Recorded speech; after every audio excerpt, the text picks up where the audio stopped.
Bienvenidos una vez más a los apuntes del Valdés. Yo creo que le pondré así a mi canal, porque son apuntes que yo voy compartiendo.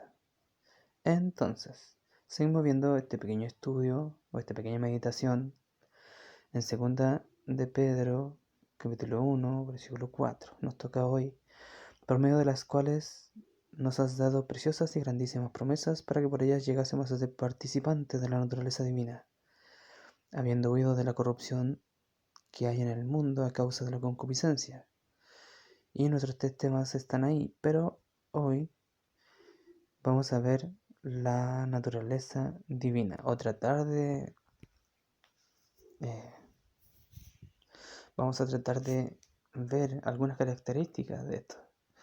Previamente vimos que a través de las promesas del Señor Jesús nosotros nos hacemos participantes de esta naturaleza divina. Esto claramente si las atesoramos. Ahora, partimos de la base que el creyente tiene dos naturalezas, una carnal y otra espiritual. Las características de la carnal tenemos el origen de las tinieblas de las tinieblas personales, o sea, lo que hay en el corazón por naturaleza en el hombre es malo, no es bueno. Por eso el Señor despierta las conciencias. Antes de avanzar, esto no aparece acá, pero el Señor despierta las conciencias en el Sermón del Monte, hablando acerca de la lámpara del cuerpo. La lámpara del cuerpo es el ojo. Si tu ojo es bueno, todo tu cuerpo estará lleno de luz. Pero si tu ojo es malo, no habrá luz. Pregunto, Señor, ¿cuántas no serán las mismas tinieblas si la luz, que lo que debería haber ser luz en ti, son tinieblas? ¿Cuántas no serán las mismas tinieblas si tu ojo es malo? Solo habrán tinieblas. Y habla acerca de la conciencia, habla acerca del corazón, de lo que yo pruebo. Lo que ven mis ojos es lo que yo pruebo. Pero en Mateo 15, 19 y en Marcos 7, 21 y 22, el Señor nos hace una radiografía del corazón del hombre, lo que hay en el corazón del hombre, por naturaleza. Y tenemos una lista que es interesante. No la vamos a analizar, es solamente para conocimiento. El producto del pecado en nosotros. Esto es lo que hace el pecado, lo que contamina al hombre, lo que nos mantiene en tinieblas, son los malos pensamientos, las fornicaciones, los adulterios, los hurtos,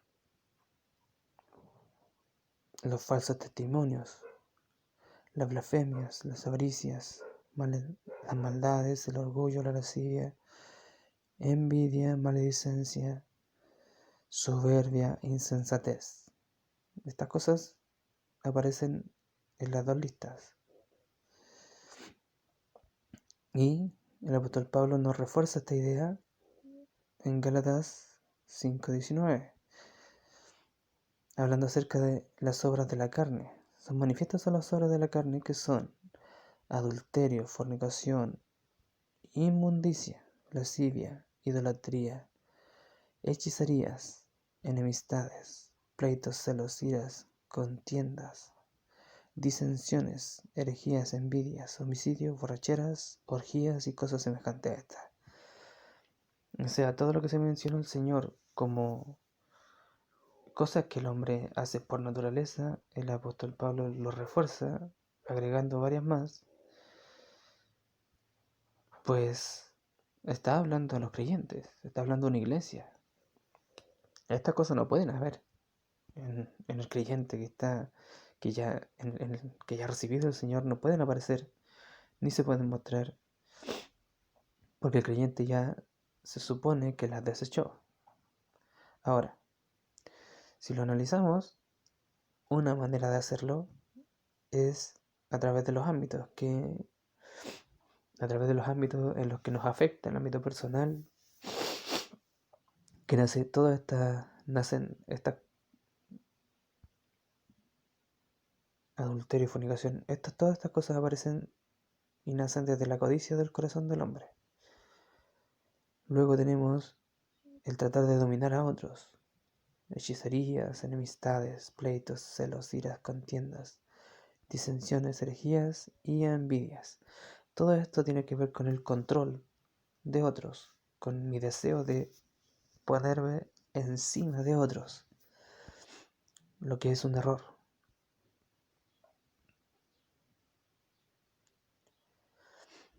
Y después de ponerme encima de otros, el dominio de otros es lo que sigue con los homicidios, que es el final de un acto de pecado que crece en el tiempo. Las borracheras, que es el camino a los vicios, y las orgías, que tiene que ver con el ámbito sexual. Todas estas cosas pertenecen a las obras de la carne, lo que la carne hace con nosotros y en nosotros.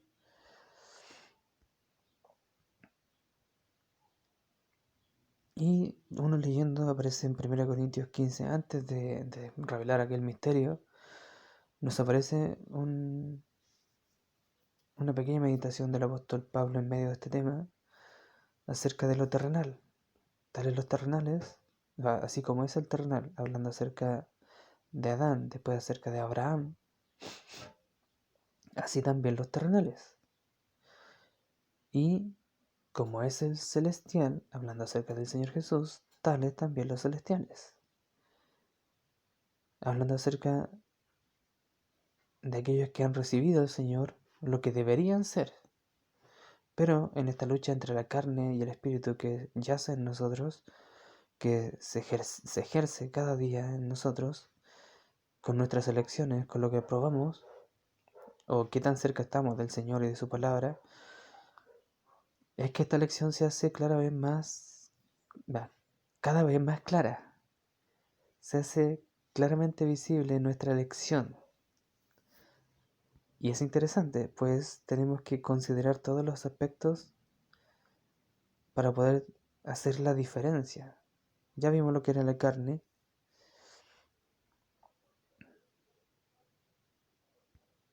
Tenemos una promesa aquí entre medio, nuestra ciudadanía. ¿Cómo debemos vivir? ¿Pensando en la tierra o pensando en nuestra ciudadanía que es celestial? Nuestra ciudadanía está en los cielos. Y tenemos la certeza del Señor, por su palabra, por las promesas que Él ha hecho con nosotros, que un día estaremos con Él, pero no con este cuerpo, sino con un cuerpo transformado, con una mente transformada. Aunque eso lo he escuchado hartas veces, me parece que no es así. Me parece que nuestra mente es la que cambia primero. Nuestro corazón, de la manera en que crecemos en este mundo, nuestra mente va cambiando. Si bien nuestro cuerpo está atado al pecado y a la corrupción propia de este mundo, nuestra mente es la que debe irse renovando. Porque cuando el Señor nos va a transformar, dice que va a transformar este cuerpo. Nuestro cuerpo es el que va a ser transformado para poder estar cerca del Señor. Un cuerpo sin pecado, semejante al Señor, pero no dice nada acerca de nuestra mente. Uno podría pensar a través de la biología que al transformar nuestro cuerpo transforma nuestro cerebro y quizás nuestra forma de pensar cambia. No, nuestra forma de pensar cambia ahora. El cambio que es espiritual es primero. Luego lo carnal debe ser transformado. Que es un poco la discusión que se da acá en 1 Corintios 15, 45. Lo da a entender el apóstol, pero requiere un poco más de estudio. El consejo sigue siendo el mismo del Colosenses 3, 5 al 9, que es hacer morir y dejar por completo. Hacer morir lo terrenal en nosotros, y menciona los mismos pecados, y dejar por completo, y menciona exactamente los mismos pecados: ira, enojo, malicia, blasfemia, palabras deshonestas de vuestra boca. Todo esto el apóstol lo va diciendo para que nuestra mente vaya cambiando, habiéndonos despojado del viejo hombre con sus hechos. Y esa es la realidad. Debemos vestirnos del nuevo, el cual se va renovando, el cual conforma a la imagen del que lo creó. O sea, conforme a la imagen de Dios, que lo creó, se va renovando hasta el conocimiento pleno. Es un cuerpo que se va renovando, es un cuerpo que va cambiando. ¿Cuál cuerpo? El celestial, el espiritual. O sea, el que tiene que ver con nuestro corazón que ha sido renovado. No con nuestro cuerpo carnal, que está atado a las leyes de este mundo y se va a corromper y un día va a morir.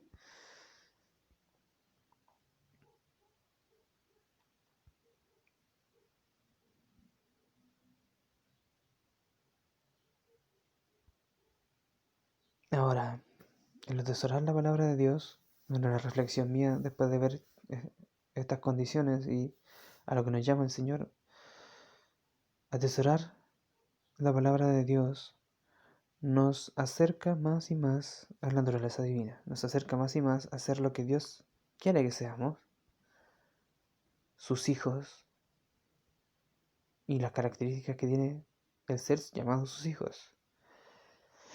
La nueva criatura. Sí, tiene características específicas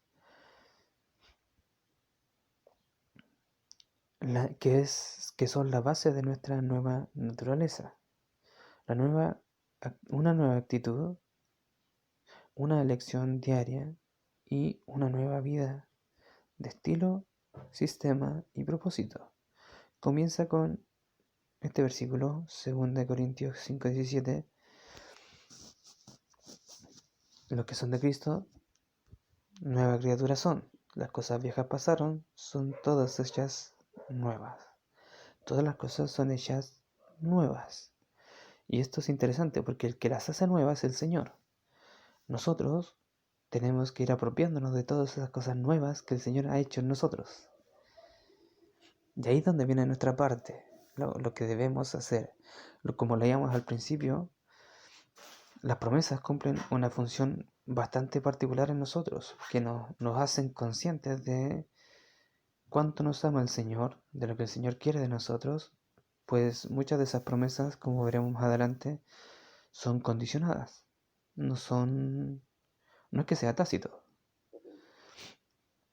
sino que muchas de ellas son condicionadas a nuestra obediencia, a hacer algo para obtener la promesa.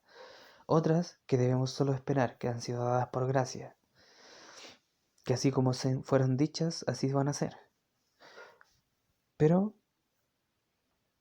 es necesario ir considerando todas estas cosas. Por ejemplo, nuestra nueva naturaleza tiene una característica especial que fue sellada. Desde el momento que creímos, fuimos sellados con el Espíritu Santo que el Señor prometió.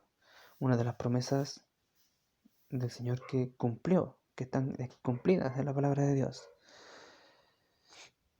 Es nuestra garantía. El Espíritu Santo en nosotros es la garantía de que somos hijos de Dios.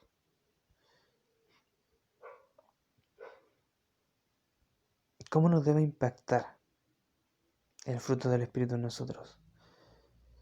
No pueden ser solamente conocimiento. Esto o nos impacta o nos es indiferente. El fruto del Espíritu, amor, gozo, paz, paciencia, benignidad, bondad, fe, mansedumbre, templanza, que nos ayuda el Espíritu con sus frutos a mirar o estar más cerca de Dios, o lo que tenemos de Dios hacia nosotros, o cómo nosotros, o lo que nosotros debemos mostrar hacia Dios. Amor,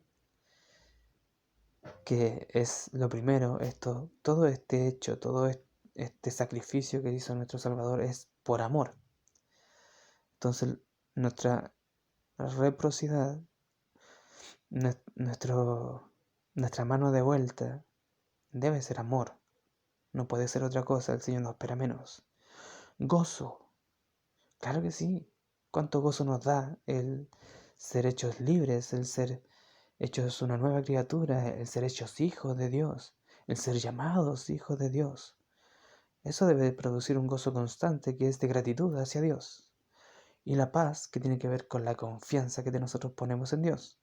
Cuánta confianza nosotros tenemos en sus palabras, pues esa confianza en la palabra de Dios, en las cosas que Él ha prometido, en las cosas que Él ha dicho acerca de nosotros, tanto para esta vida como para la venidera, nos debe producir paz para con Dios. con los demás. Ya que tenemos estas tres cosas principales, ahora nuestro ejercicio con las demás personas: paciencia, benignidad, bondad. Me faltó una D, pero no importa, es la misma idea. Paciencia, benignidad, bondad. Estas cosas debemos ejercitarlas para poseerlas. La paciencia debe ejercitarse. La benignidad, igual que la longanimidad, deben ejercitarse. Y la bondad debe ser una característica propia de nuestra nueva naturaleza. El ser bondadosos, el ser considerados con los demás, el no cerrar los ojos al ver las necesidades del resto. A eso fuimos llamados. Y ahora, cosas que deben permanecer en nosotros son la fe, la mansedumbre y la templanza. Para poder tener paciencia debemos ser mansos. Para ser benignos debemos tener templanza. Para no ofender al otro, para no pasar por encima del otro o para no aplastar al otro con nuestras palabras. Y nuestra fe que conociendo la palabra del Señor podremos tomar buenas decisiones con respecto a todo lo demás. Al amor, al gozo, a la paciencia. Con respecto a todo lo demás, nuestra fe es la que primero nos hizo salvos, el creer, y es la que nos mantiene mirando las promesas del Señor que se van a cumplir.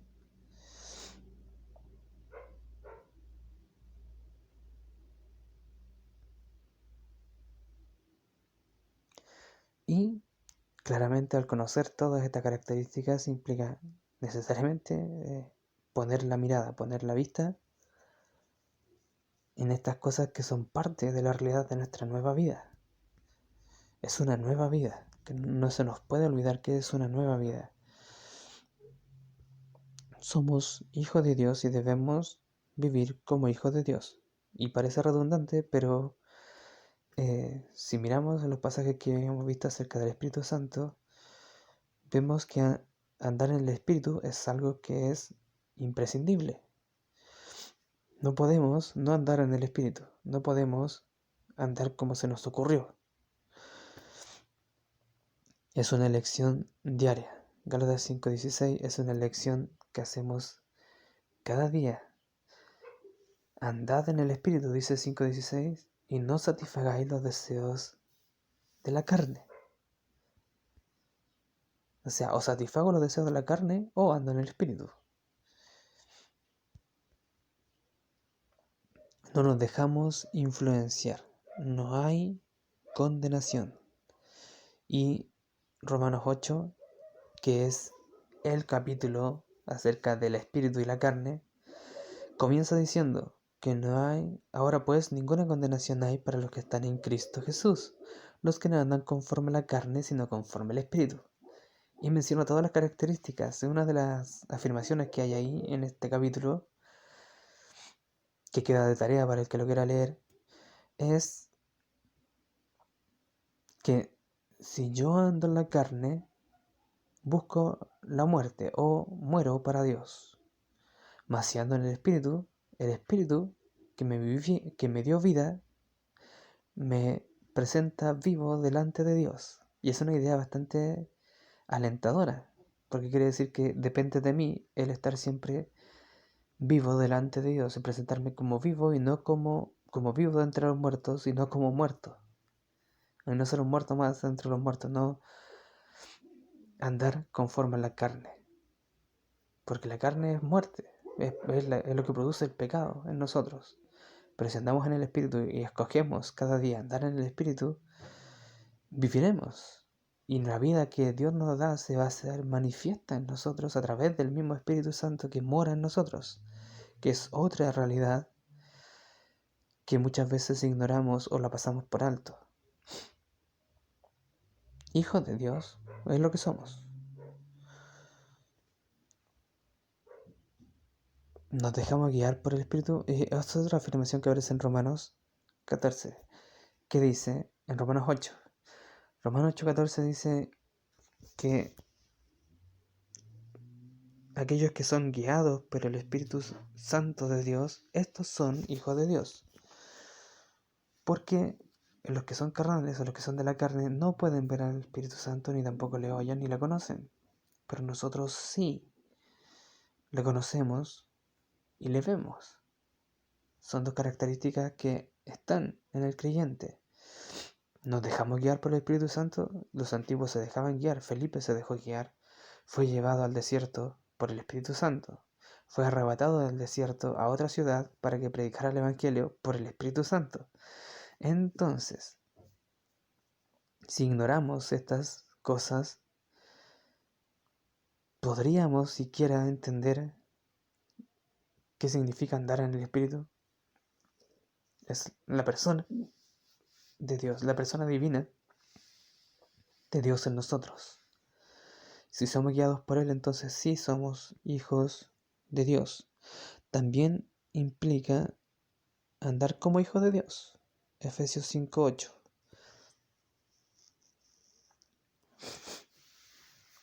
Andar como hijos de Dios, como es digno de los hijos de Dios. Y esto sí es interesante, pues los hijos de Dios andan conforme a la voluntad de su Señor. Debemos ser sal de la tierra, luz, hijos de luz. Mostrar que somos hijos de luz. Todas estas cosas las conocemos de sobra porque las hemos visto en nuestro Señor. Y aquí es la parte importante. Si queremos ser participantes de la naturaleza divina, debemos conocer a nuestro Salvador y cómo anduvo, qué caracterizaba a nuestro Salvador. Y demuestra un botón. Manso y humilde, Mateo 11:29. Llevad mi yugo sobre vosotros y aprended de mí, que soy manso y humilde de corazón, y tendréis descanso para vuestras almas.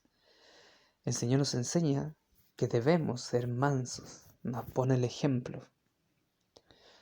Un ejemplo de misericordia y compasión, Juan 8:11, la mujer adúltera. Cuando ya todos han ido acusados por su pecado, el Señor se acerca a la mujer y le dice: mujer, ¿hay alguno que te condena? Y la mujer, ya totalmente dispuesta a que la iban a apedrear, se levanta y no ve a nadie. Ninguno, Señor. Y el Señor le dice: ni yo te condeno. Vete y no peques más. ¿Qué es lo que quiere el Señor? Que no volvamos a pecar. Cuando pedimos perdón al Señor por algo, lo que el Señor espera es que nosotros no volvamos a caer en ese mismo pecado. Que nos resistamos, que podamos vivir de la misma manera. El Señor nos enseña a ser misericordiosos, no porque una persona es de una forma, nosotros la vamos a juzgar, porque se viste de otra manera, la vamos a juzgar. Nos está permitido juzgar de esa manera, sino tener misericordia y compasión por un alma que no conoce al Señor, o por un alma que está recién conociendo las cosas del Señor, que puede vestir o traer cosas que son del mundo.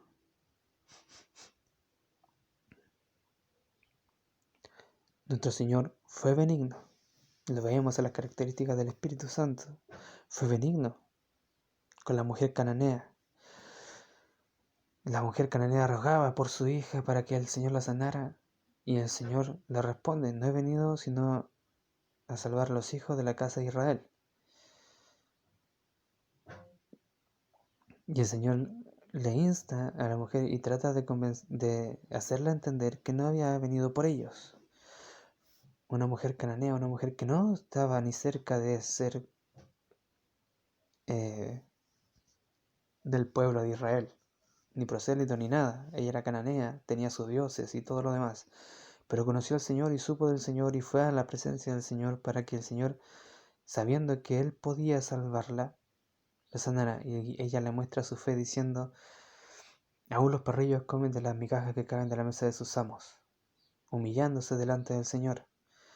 Y el Señor, al ver esa fe y esa confianza en Él, le dice: grande es tu fe, mujer, sea conforme a lo que quieres, a tu petición. Y desde aquella misma hora su hija fue sana. Y el Señor ganó un alma más, que era el preludio de lo que iba a hacer con nosotros, que también estábamos ajenos a todas estas promesas, y el Señor de igual manera llegó a nuestras vidas. la empatía del Señor. El Señor se duele con los que se duelen. En la muerte de Lázaro llega María a sus pies. Primero Marta, y ya el Señor había tenido un impacto de lo que le había dicho Marta, y María le vuelve a decir las mismas palabras: si hubieses estado aquí, mi hermano no hubiese muerto.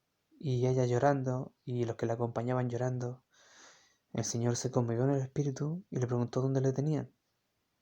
Él ya sabía lo que venía, pero no dejó de impresionarse por el sufrimiento de la muerte. Y aparece ese versículo precioso en versículo 35, y Jesús lloró. Y los demás pudieron decir: mirad cómo la amaba. Es una muestra de amor. La empatía es una muestra de misericordia, de compasión. La empatía al ver sufrir a otros. Amor por las almas, amor por su pueblo, amor por aquella ciudad santa. Cuando llega a Jerusalén mirando al futuro lo que iban a padecer, mirando al futuro lo que iban a sufrir. Oh, si en este tu día conocieses lo que es para tu paz, pero están cubiertos de tus ojos. Lo que es para tu paz. Si hubiesen recibido al Señor como se debía haber recibido al Señor, ellos hubiesen tenido paz y no hubiesen pasado 70 años después de que la muerte del Señor, por la invasión del general Tito y una ciudad sitiada, donde los mataron de hambre, después entraron y destruyeron la ciudad. Al ver ese sufrimiento, el Señor llora por su ciudad, llora por las almas que viven allí, que van a padecer por su rebeldía, por no haberle querido recibir a Él. Van a padecer tremendamente. Longanimidad o paciencia. El muchacho endemoniado. En en Marcos 9:19, el Señor dice esas palabras: ¿hasta cuándo os he de soportar? Traédmelo. ¿Hasta cuándo estar con vosotros? Os he de soportar. Generación incrédula. Primero, en Mateo 9:19, da el detalle de que llega el Señor donde están los discípulos discutiendo con los fariseos. Entonces el primer cacho es para el público presente. Después muestra la paciencia, su paciencia y longanimidad, mostrando quién es por los discípulos. En Mateo 17:17 fue probada la fe de los discípulos, que el hombre llega ante los discípulos primero para que ellos expulsen al demonio, y seguramente esa es la fuente de la discusión de ellos, pero el Señor les insta a que tengan más fe y a que ciertos espíritus solo salen con mucha oración y ayuno. El Señor lo está diciendo, es porque así es. Lucas 9:41, la multitud. Había una multitud grande a través de este alboroto que glorificaban a Dios después que el Señor expulsa a este demonio, y su paciencia y longanimidad es entonces plasmada en estas palabras: oh generación incrédula, ¿hasta cuándo de estar con vosotros? ¿Hasta cuándo os he de soportar? Como un acto de paciencia, de longanimidad. No, yo creo que el Señor nunca lo dijo enojado, pero sí tiene que haber hecho la reflexión dolido por la incredulidad de ellos.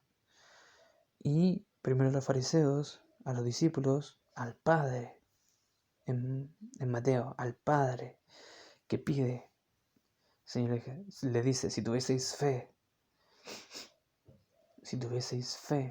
al que cree todo lo es posible. Creo, le dice el Padre, ayuda a mi incredulidad, muéstrame tu poder para poder creer con certeza. El Señor entonces también muestra su paciencia con este hombre que estaba totalmente abatido por la maldad que había en su hijo desde la niñez. Ahora, justo, sí, el Señor es justo. El tributo a César, para variar, lo están tratando de pillar y pregunta: ¿es lícito dar el tributo a César? Le preguntan unos. tratando de hacerlo tropezar, y el Señor responde con una sabiduría que es de admirar y de imitar. Es justo. Dame una moneda. ¿De quién es la imagen? De César. Entonces, dad a César lo que es del César y a Dios lo que es de Dios. Diciendo que lo material, esa moneda, se iba a ser devuelta a César que la dio, pero el corazón es de Dios. Y eso es lo que tenían que dar ellos a Dios. No las monedas, sino un corazón dispuesto, un corazón arrepentido, un corazón que busca obedecer. Bondadoso. La mujer con flujo de sangre. Se muestra su bondad. Podía haber reprendido a la mujer. Podía haber reprendido a los que estaban cerca. Pero el Señor, por la fe de ella, es que comienza a llamar. ¿Quién me ha tocado? Los discípulos. ¿Ves que la multitud te aprieta y tú preguntas quién te ha tocado? Pedro seguramente. Y el Señor sigue mirando a la multitud a ver quién le había tocado. Y la mujer acusada porque ya sabía lo que había sido hecho en ella, va a los pies del Señor y le dice toda la verdad. Y el Señor en recompensa le dice: mujer, tu fe te ha hecho salva. No solamente sana, sino salva. Ve y queda libre de tu azote. El Señor la sanó y por su fe ella se salvó. Y es importante, interesante ver el tema de la mujer con flujo de sangre, porque es una muestra pura de fe, como la del centurión. Es una muestra pura de fe, de confianza en Dios. El Señor es compasivo. La viuda de Naín. El Señor va con una multitud totalmente feliz hacia Naín. De Naín viene saliendo una multitud totalmente entristecida. Y el Señor, al ver a esa mujer, tuvo compasión de ella, porque era su único hijo, ella era viuda, iba a quedar totalmente desamparada. Entonces el Señor, teniendo compasión de ella, pone la mano sobre el féretro. Los que lo llevaban el féretro se detienen. Y el Señor dice aquellas palabras que son impresionantes. Joven, hablando a ese joven específicamente, a ti te digo, levántate. Y el joven al momento se incorporó. Y él lo entregó a su madre. Y todos tuvieron miedo y glorificaban a Dios, diciendo que un gran profeta se ha levantado en nuestra tierra, reconociendo al Señor como profeta. Pero sus discípulos estaban viendo al Hijo de Dios, al Cristo, al enviado, al Mesías. En diferentes visiones de una misma persona. Es interesante también.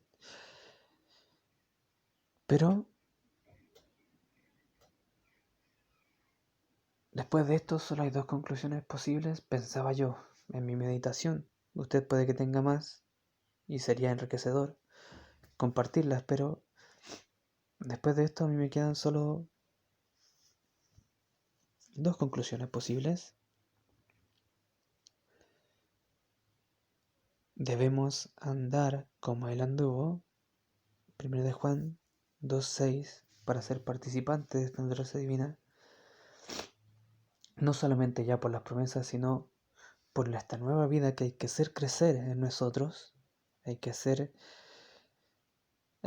participantes de la vida del Señor y al Señor de la vida nuestra, andando como Él anduvo sobre este mundo, como extranjero y peregrino, como quien no tiene dónde recostar su cabeza, en humildad, en mansedumbre, en paciencia.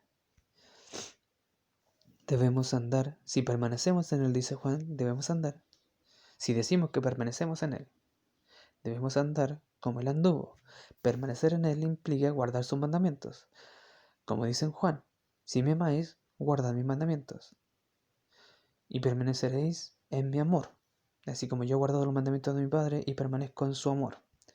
Primera de Juan nos dice de nuevo que si permanecemos en Él, debemos andar como Él anduvo. Debemos seguir sus pisadas, su ejemplo, el ejemplo de nuestro Salvador. Primera de Pedro 2, 21, 22. Debemos seguir su ejemplo. Debemos vivir como el Señor vivió. Acá está, Primera de Pedro 2, 21. Pues para esto fuisteis llamados, porque también Cristo padeció por nosotros, dejándonos ejemplo, para que sigamos sus pisadas. Para que sigamos sus pisadas, el cual no hizo pecado, ni se halló engaño en su boca. No hizo pecado. ¿Cómo anduvo el Señor? Sin pecado. ¿Cómo anduvo el Señor? Sin engaño en su boca. Él nos dejó ejemplo para seguir sus pisadas. No para tenerlas como un concepto, no para tenerlas como una linda forma de vida a la que podemos aspirar. No, el Señor nos manda no solo a aspirar a esa vida, sino a andar como Él anduvo. Y si volvemos a nuestra meditación principal, ya no solamente por las promesas, si bien las promesas nos ayudan y nos ha dado preciosas y grandísimas promesas del Señor, para que por ellas llegásemos a ser participantes de la naturaleza divina, de una naturaleza que es de Él. Esta es una visión presente y una visión a futuro. Eso es lo otro que no está incluido en esto, porque si no salía muy largo explicarlo todo. Pero ser participantes de la naturaleza divina implica tanto lo que tenemos que hacer, lo que ya hemos visto en esta tierra, como la promesa de que seremos coherederos con Él, seremos participantes de su naturaleza, seremos semejantes a Él, como dice en 1 de Juan 3, porque le veremos tal como Él es. Y la característica acá es habiendo huido. ¿De qué? De la corrupción que hay en el mundo. ¿A causa de qué? ¿Qué la provocó? A causa de la concupiscencia, que es nuestro tema para la próxima semana. La corrupción del mundo. Pero nosotros nos manda a huir de él, como lo hemos visto en este video, a huir de la carne, a huir de las tentaciones de la carne, a huir de cualquier cosa que sea una manifestación de la carne, para darle paso al Espíritu que mora en nosotros. Hasta aquí el video. El Señor les bendiga y les guarde.